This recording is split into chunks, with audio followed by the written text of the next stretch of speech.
Hello friends, welcome to my channel. আজ আমি আপনাদের সামনে একটি নতুন রেসিপি নিয়ে উপস্থিত হয়েছি।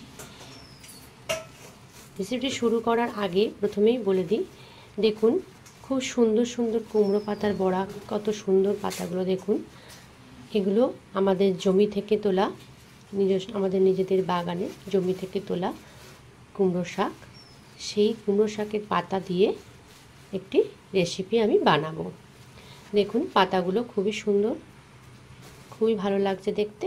এবার পাতাগুলোকে ভালো করে আগে ধুয়ে নেব, পরে ফিরে আসছি। বন্ধুরা, আমি আবার কিছুক্ষণ পর ফিরে এলাম। দেখুন এখানে আমি শাকগুলো ভালোভাবে ধুয়ে ভালোভাবে কেটে নিয়েছি। আচ্ছা, আমি যে রেসিপিটি বানাবো সেটি হচ্ছে কুমড়ো পাতার বড়া। কুমড়ো পাতার বড়ার জন্য আমি এখানে শাক তো এখানে ভালোভাবে কাটাই আছে, আর এখানে নিয়েছি আমি মুসুর ডালকে পেস্ট করে নিয়েছি, ভিজিয়ে রেখেছিলাম 2 থেকে 3 ঘন্টা ভিজিয়ে রেখেছিলাম, মুসুর ডাল পেস্ট করে নিয়েছি। আর এখানে নিয়েছি আতপ চালের গুঁড়ো, আতপ চালটাকে ভালোভাবে পেস্ট করে নিয়েছি। আর এখানে দেখুন ছোট ছোট করে পেঁয়াজ কেটে নিয়েছি, আর লাগছে আপনার কাঁচা লঙ্কা। এখানে নিয়েছি কুচি কুচি করে ছোট ছোট করে কেটে রাখা কাঁচা লঙ্কা। এইবার আমি ভালোভাবে পেস্টটা বানিয়ে নেব। কুমড়ো পাতা দিয়ে ভালোভাবে পেস্টটাকে বানিয়ে নিচ্ছি। এই যে মুসুর ডাল আর এই চালের গুঁড়ো করা আছে, এর সাথে ভালোভাবে আমি মুসুর পাতাগুলোকে মিশিয়ে ভালোভাবে পেস্টটাকে বানাবো।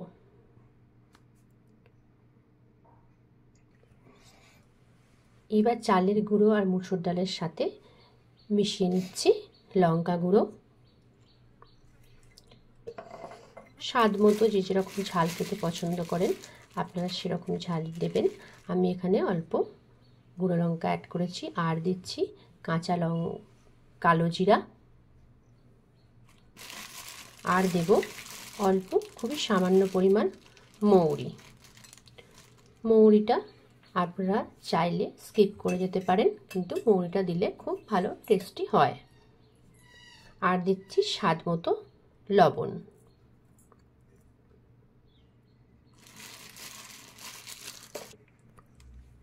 এবার দেব 1 চামচ সাদা তিল।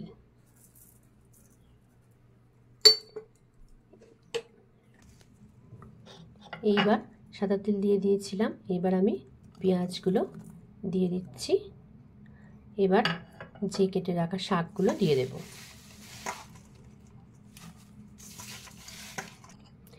এইবার কেটে রাখা কাঁচা লঙ্কাগুলো দিয়ে দিচ্ছি, দিয়ে সমস্ত উপকরণগুলোকে একসাথে ভালোভাবে মিশিয়ে নিচ্ছি।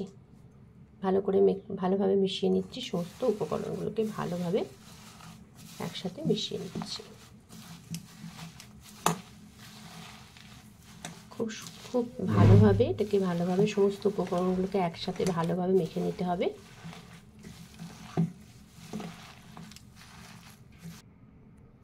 সমস্ত উপকরণগুলো ভালোভাবে মেশানো হয়ে গেছে। এবার আমি দিচ্ছি স্বাদ মতো, খুবই অল্প পরিমাণ এখানে চিনি অ্যাড করছি। আপনারা চাইলে চিনি এখানে নাও দিতে পারেন, কিন্তু আমি এখানে খুব সামান্য চিনি দিলাম। বড়াগুলো খুবই মুচমুচে হবে এবং টেস্টি হবে। এটাগুলোকে ভালোভাবে এবার একটু মেখে নিচ্ছি। দেখুন সুন্দরভাবে আমার সমস্ত উপকরণগুলো মেশানো হয়ে গেছে। এবার আমি কড়াতে তেল দিয়ে দেব।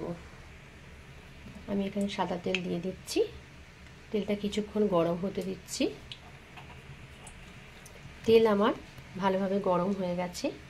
এবার আমি একটা করে কুমড়ো পাতার বড়ার জন্য যে পেস্টটা বানিয়েছিলাম সেটা আস্তে আস্তে এবার আমি তেলেতে দিয়ে দিচ্ছি গোল গোল করে।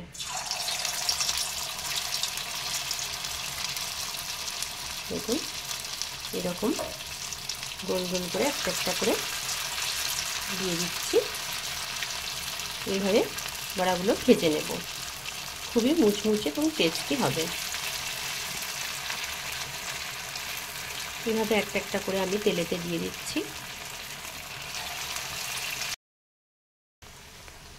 এইবার আমি বড়াগুলো এক পিঠ হয়ে গেছে, এবার আমি আর এক পিঠ করে নেব, ভালোভাবে ভেজে নেব। এইভাবে বড়াগুলো আমি সমস্ত বড়াগুলোকে ভেজে নেব। কিছুক্ষণ হতে দিচ্ছি আর এক পিঠ। এগুলো আমার প্রায় হয়ে গেছে, এবার এগুলোকে তুলে নেব। এইভাবে এক এক করে সমস্ত বড়াগুলোকে এইভাবেই ভেজে নেব।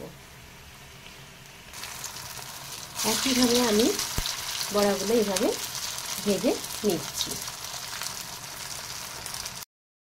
সমস্ত বড়া আমার ভাজা কমপ্লিট।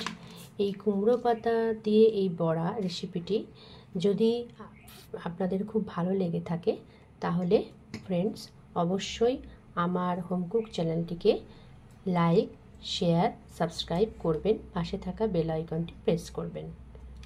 টাটা।